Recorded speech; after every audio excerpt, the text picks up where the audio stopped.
Kami dari fraksi Partai Demokrat pertama-tama mengucapkan selamat untuk pemerintahan yang baru. Semoga ada semangat baru, ada kekuatan baru dan ada terobosan-terobosan baru, apalagi untuk kami di daerah 3T. Supaya daerah 3T tidak tertinggal, terluar dan terbelakang, tetapi bisa menjadi terkemuka dan terkenal. Itu kerinduan kami daerah 3T. Oleh sebab itu yang pertama kepada Bapak Menteri Pendidikan, sebentar Pak, susah salah sebut nih.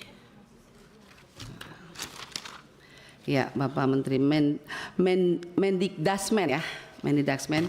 Saya sangat bersyukur dengan pendidikan bermutu untuk semua. Dan doa kami Pak, semoga pendidikan bermutu untuk semua ini betul-betul terlaksana dengan baik sampai ke tingkat daerah, khususnya daerah 3T. Karena kita ketahui selama ini bahwa persoalan di daerah 3T masih sangat kompleks. Kalau kita bicara soal prasarana dan prasarana sekolah, masih banyak yang hancur. Oleh sebab itu kenapa Komisi 10 meminta kalau bisa pembangunan sekolah, sarana prasarana sekolah itu ditarik kembali dari PUPR, diberikan kembali kepada Komisi 10, karena kamilah yang mengetahui paling banyak berapa sekolah-sekolah di daerah kami yang betul-betul rusak parah. Bahkan masih ada sekolah-sekolah yang layaknya kandang binatang Pak, tapi isinya manusia. Itu sangat menyakitkan sekali, apalagi menurut saya sebagai daerah yang 3T, saya rasa ini tidak adil. Dan ini sudah saya berulang kali saya katakan kepada para menteri yang terdahulu. Saya berharap dengan pemerintahan yang baru, dengan Pak Menteri, saya berharap rubahlah wajah-wajah ruang kelas yang layaknya binatang itu, tetapi betul-betul bisa layak untuk ditempati oleh anak manusia. Apalagi mereka tertinggal dan terbelakang, mereka penuh dengan harapan-harapan dengan pemerintahan yang baru. Yang kemudian saya juga memohon semoga dengan pendidikan yang bermutu ini Pak, kalau kita melihat masih ada data, memang ini data 2023. Untuk tingkat SD saya bicara soal angka putus sekolah Pak. Untuk anak yang tidak sekolah itu datanya ada masih dari 23 juta siswa untuk SD saja. Itu masih ada 0,67%, ya ada 160.368 siswa yang tidak sekolah. Ini yang tidak sekolah, kita belum bicara lagi yang putus sekolah. Yang putus sekolah, data terakhir BPS itu 2015 memang ada 58.000. Nah untuk SMP masih ada 6,93% atau 698.000 siswa yang tidak sekolah, dan yang putus sekolah masih ada 271. Untuk SMA lebih tinggi lagi Pak, masih ada 21,61%. Artinya dari 5 juta siswa SMA masih ada sekitar 1.162.000 siswa yang tidak sekolah. Itu yang tidak sekolah, masih ada lagi yang putus sekolah. Inilah sebetulnya kegagalan sebetulnya yang kita melihat bahwa pemerintah mengatakan, kita semua selalu mengatakan bahwa pembukaan undang-undang memajukan kesejahteraan umum, mencerdaskan kehidupan bangsa. Bahkan pasal 31 ayat 1, setiap warga negara berhak mendapatkan pendidikan. Ayat pasal 31 ayat 2 ayat 3, meningkatkan keimanan, ketakwaan dan serta akhlak mulia dalam rencana mencerdaskan kehidupan bangsa. Tetapi pertanyaan kami dari Demokrat, kenapa masih banyak anak yang tidak sekolah dan masih banyak yang putus sekolah? Inilah PR besar untuk Pak Menteri yang baru ini, ya, menyelesaikan PR-PR yang belum diselesaikan oleh pemerintahan yang kemarin. Dan tujuan kita semua adalah pendidikan bermutu untuk semua betul-betul tercapai dengan baik. Oleh sebab itu Pak, sekali lagi saya mohon perhatikan angka-angka putus sekolah dan anak-anak yang tidak sekolah ini. Yang berikut Pak, saya juga mau sangat setuju dengan asta cita Kabinet Merah Putih. Semoga ini betul-betul bisa memperkuat pembangunan sumber daya manusia khususnya daerah 3T. Lagi-lagi 3T Pak. Ya, karena memang semua program baik, semua anggaran kita setujui, tapi yang terjadi adalah selamanya daerah 3T tidak bisa menikmati apa yang selalu dibangga-banggakan oleh kita di pusat. Contoh saya sudah katakan tadi, salah satunya sarana prasarana. Kemudian kesejahteraan guru-guru Pak. Ada sertifikasi guru, tetapi ada juga sertifikasi yang ditahan-tahan oleh pemerintah. Saya tidak tahu pemerintah pusat atau pemerintah daerah, tapi kayaknya itu pemerintah daerah. Nah, artinya saya mohon ketika program ini dijalankan, tolong juga pengawasannya ditingkatkan, Pak. Ya, apapun yang Bapak putuskan di tingkat pusat, tolong pengawasan sampai ke tingkat daerah harus menjadi prioritas, karena tidak ada gunanya kita bicara program dan anggaran banyak kalau pengawasannya lemah. Nah, ini yang terjadi selama ini. Kemudian saya juga mohon Pak, ketersediaan guru-guru di daerah pedalaman. Masih banyak daerah pedalaman yang tidak ada guru karena terlalu jauh.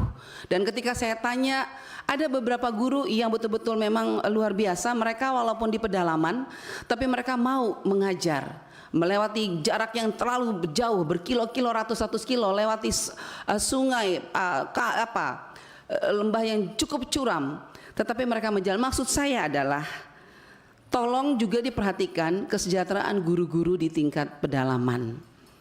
Mungkin gajinya tidak bisa disamakan sistem kinerjanya, Pak. Guru-guru yang di kota masa disamakan dengan guru-guru yang mengajar di pedalaman. Yang di kota bangun pagi naik mobil sampai mengajar selesai. Tapi yang di pedalaman mesti naik perahu, turun lembah, segala lewat sungai, lewat apa? Kalau kita NTT mengatakan lewat kali yang besar. Mesti tunggu kalau musim banjir, mereka mesti tunggu dulu. Kadang-kadang ada guru yang hanyut terbawa banjir. Maksud saya beri penekanan kepada guru-guru yang di pedalaman. Apa yang kita mau melakukan untuk mereka? Paling tidak ada perhatian pemerintah secara khusus untuk mereka di pedalaman.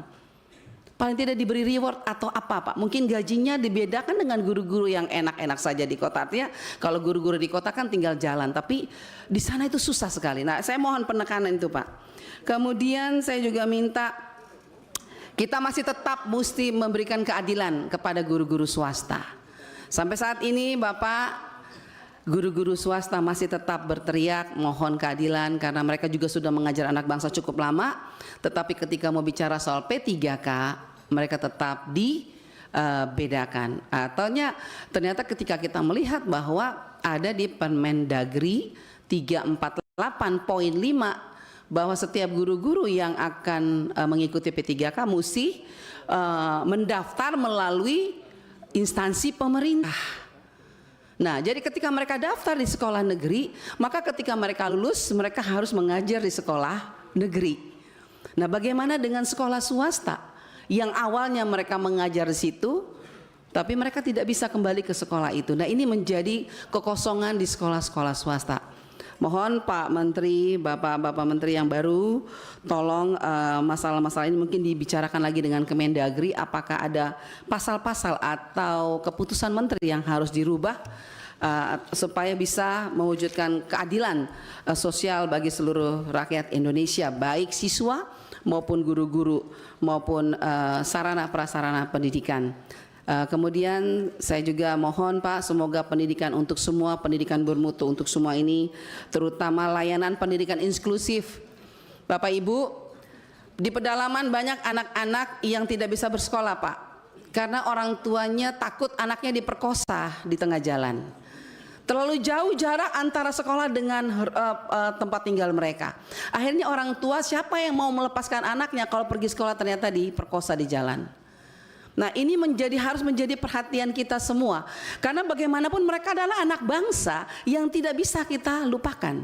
Walaupun mereka di pedalaman, tapi mereka punya hak yang sama karena ada undang-undang yang melindungi mereka. Jadi saya mohon Bapak Menteri yang baru betul-betul memperhatikan baik guru maupun siswa-siswa anak-anak yang ada di daerah-daerah pedalaman Pak, karena mereka juga mempunyai hak yang sama untuk mengecam pendidikan di Indonesia yang kita cintai ini. Kemudian untuk terakhir, sekali lagi Bapak Ibu, mohon juga untuk saya senang mendengar berita bahwa akan kembali ke ujian nasional. Ya, betul sekali kata saudara saya tadi mengatakan ini jangan terburu-buru, tetapi saya yakin pasti Pak Menteri bisa memberikan keputusan yang terbaik, karena memang kenyataannya sekarang banyak anak SMP, SMA lulus tetapi tidak tahu membaca. literasinya jelek sekali. Nah, ternyata saya tanya, kenapa ya? Kok anak-anak tidak pintar tapi lulus? Ternyata katanya, kalau saya nggak salah ya, saya nggak tahu nih, ada Bu Sekjen. Katanya kemarin itu diharuskan wajib lulus. Apakah itu benar? Kalau menurut guru-guru wajib lulus. Jadi pintar tidak pintar wajib lulus. Pantesan suruh baca nggak bisa baca. Nah, ini menjadi persoalan penting, Pak. Hati-hati karena bagaimanapun kita harus memberikan yang terbaik agar kualitas pendidikan anak-anak kita, khususnya di literasi, numerasi dan sains teknologi, itu benar-benar menjadi fokus kita bersama. Jadi kalaupun mereka lulus, mereka betul-betul pintar dan cerdas, bukan hanya sekedar lulus.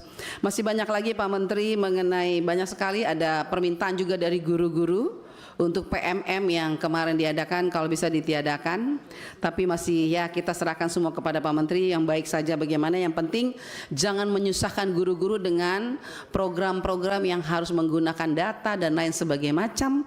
Akhirnya mereka kehilangan jam mengajar, hanya melelahkan para guru dan akhirnya tidak maksimal program ini. Mereka belajar baik, tapi mari kita kalau bisa kita lihat lagi Pak, apakah ini perlu dilanjutkan atau apa kita ganti dengan yang model lain, tapi harus tetap tujuannya adalah untuk meningkatkan kualitas pendidikan di Indonesia. Untuk pendidikan tinggi ya kita berharap semoga nanti diharapkan kementerian bisa membuat roadmap mengenai arah riset dan inovasi perguruan tinggi kita Pak, agar riset dan teknologi kita selaras dengan kebutuhan industri kita serta berjalan dengan arah pemerintahan kita saat ini. Terima kasih Ibu Pimpinan.